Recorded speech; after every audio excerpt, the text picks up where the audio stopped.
Hi everyone, and welcome back to another Volkin game video. Today's video is dedicated to some tier lists and pretty much the Hatsune event. Some more things to cover regarding some questions folks had. So let's go ahead and jump right into the tier list stuff.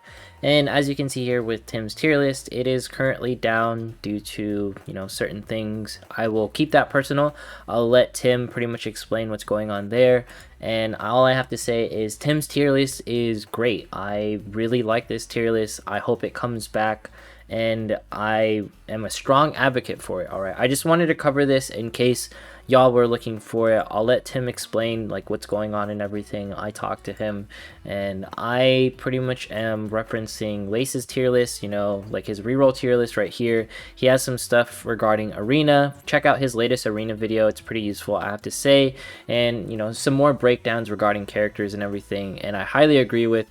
And then I have my unit reviews over here with some of this clan battle EQ ratings. It's mostly based off of like that one Chinese like recommended R8s and R7s. So if you disagree with it, I understand. This is just open to interpretation. And when it comes to tier lists, take it with a grain of salt. Like, it's waifu over meta every single day. When Tim or Lace, any content creator, Volkin, Weeb Lounge, they're creating content. We are doing the best that we can with the information that we have. I don't think when we create a tier list we want to lead you down an incorrect path. My entire goal with creating information like this is to give you a rough idea. For example, I think while Arisa is a fantastic unit, I still don't think she is a must pull because she is a permanent unit. Most of the units that we're going to be getting until like pretty much summer are all permanent units. So you will have the chance at pulling all of these permanent units within pre-fest, within future banners. And honestly, it doesn't matter whether you get Arisa now or you get June now. It's just one of those things where eventually you can pull for them, and eventually you have like the chance to build them, via quest, via like actual shop. I've showed it before where in shop you can get dungeon coins and you can get a Nozomi absolutely for free. You can build all of these characters as long as you obtain the shards. You will get them absolutely for free. So don't worry too much about summoning like crazy. Like one day, once I have enough like shards right here, I'll have the button that says create, or they'll pop up at the very top of the section and I can create that character, right? I'm going to probably collect enough shards for one of these characters just so I can leave it as an example and pretty much like never like acquire them, just so we can see every single day that you can get most of the characters for free. But at the end of the day, when it comes to summoning and tier lists and everything, please, please, please, just do what you feel is right. When we're providing information on tier lists on these characters, it's all based off of the fact that we want to help the community, because at the end of the day, all of this flows to the community. We just want to create a wonderful environment. For example, Crunchyroll has just released an amazing song with Calliope, Mori, our dad, which is really awesome. I am super stoked to see that, EP actually come out. That is really awesome. I didn't see that song coming whatsoever, so I'm stoked. I can't wait for the full version to release. And what a wonderful way Crunchyroll has been pretty much doing to promote, Princess Connect with the amount of Hololive content we are getting. Like, I didn't expect this song from Calliope whatsoever. Like, that's just mind-blowing to me. All right, and then as far as like the Hatsune event goes, if you're wondering which one is better, pretty much farm on. There is a stage 1-5 where it costs 2 less stamina. I don't recommend farming it here. You pretty much have a chance of getting the boss tickets right. You are more likely to get less boss tickets and less drops from 1-5 than it is from 1-15. So at the end of the day, I didn't do like a significant test, but the thing is, it's not worth the resources to pretty much spam 1-5 to even run the test, because I am very limited on stamina. I'm not going to refresh my stamina and go through 1-5 and 1-15 and run them 10 times each to test which one is better.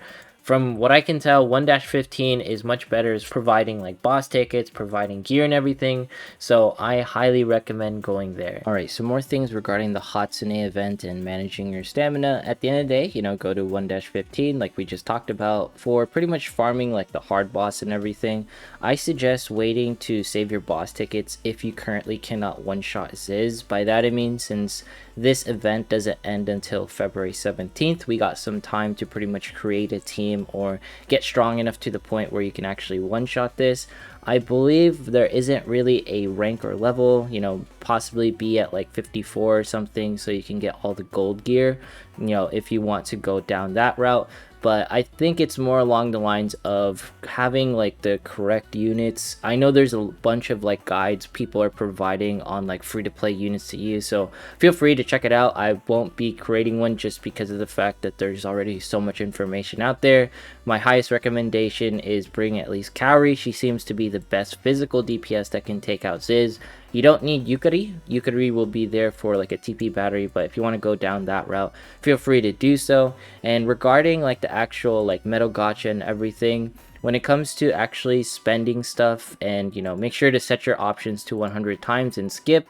And most of all, it really depends on how hard you think you're going to farm this event, whether you want to get all the jewels or not, because stamina is a very limited resource. And I'm not going to lie to y'all, I have been refreshing my stamina for these events just because of the fact I'm doing like the 3 refreshes, right? Which more of my stamina or my jewels are actually going into stamina versus summoning, just because I need to farm the shards that I want from like the hard mode, and I want to pretty much, you know, get Saren before the next clan battle, and I also want to build up like, you know, my Hatsune victory medals. So most of my jewels are going into stamina. That's what I highly recommend versus summoning lately. Of course, feel free to do summons. There's nothing wrong with doing summons whatsoever. I was one of those folks who spent most of their stamina on doing like stamina and doing events. Everyone has their own personal preference. Either one is perfectly fine. So I want to pretty much get my Saren. I might work on Mimi, getting her to 3-star because she performed phenomenally during my last clan battle, and I feel like she's just only going to get better with time. Her 6-star version was announced, which is super cool, and I'm going to, I don't know, I want to farm Pecorine shards just because she's waifu, to be honest. If Calli was here, I'd totally farm her, and I'm definitely going to farm Shori shards possibly, I'm not sure yet on that one, and Kokoro shards. So with like all that like stamina being expended, you know, within hard shard, and I'm not even talking about the fact that we can go do rank ups and everything, because ranking up characters to 8-3 like we covered earlier is going to be worth it for some characters, not for Nozomi, but for someone like Makoto it's going to definitely be worth it, because her like gear kit, you know, once she gets to rank 8 with 3 pieces of gear, she definitely gets much stronger as far as like attack power goes, which is the most important part for, you know, a technically DPS slash debuffer characters. She gets stronger on her attacks and everything, right? So my suggestions are, you know, if you can, spend your jewels on some stamina and, you know, go from there. And of course, feel free to save, feel free to wait until Summer Carry appears before you spend any more of your jewels. It's definitely a hard thing, so it's all based off of personal preference. Do you want more jewels from the Hatsune event, or do you want to level up more characters from main quest? Just note that this Hatsune event will disappear on February 17th like we covered, and the quest section, you know, for main quest is permanent, so you always have time. We'll have 4 days of, you know, leeway I think before the next event, but clan battle like the next one is going to be appearing fairly soon. Let's go ahead and jump into some PvP. All of the teams here are looking very stacked lately. All right, let's try fighting this team with our ghetto rigged mage comp, see what we can do here. And if we can't win, that's totally fine. I understand this is a pretty defensive heavy team. They're running Monica and Tamaki together. If I had Reno, this comp would be, you know, pretty obliterated, because Reno could pretty much take out all these units. But, you know, it's always fun to get some PvP, win or lose. Want to do it for the dailies and stuff. Dailies are pretty much the motivating factor for me to participate in Arena daily. So, you know, I just want the free stuff. I want some player EXP. It's definitely some of the good things, because that's what I've been doing to pretty much get my player ranks up. So I do my dailies, I spend my stamina. So if you can like spend your stamina, you know, do your dailies and everything, you should be good to go. Oh, looks like we might be able to beat this team. I'm kind of surprised. I think the one weakness was dropping the Monica on this team, just because like Monica, to enable like attack related teams, she's not really great for defensive purposes, unless you're running something like Reno Comp and you need the extra speed to generate, you know, some extra TP or something like that. So you can definitely go that route if you want to use Monica, but not the best for defense, I think. You know, don't quote me on that. Anyways, that's it for today's video. Consider subscribing if you made it this far, dropping a like. Follow me on Twitch, follow me on Twitter. On Twitter, I'm pretty much posting like more things or liking things that are more along my interests. So if you want to be part of it there, feel free to be there. Anyways, thanks so much for watching. 15K subs will be doing a giveaway, and I will see you in the next one.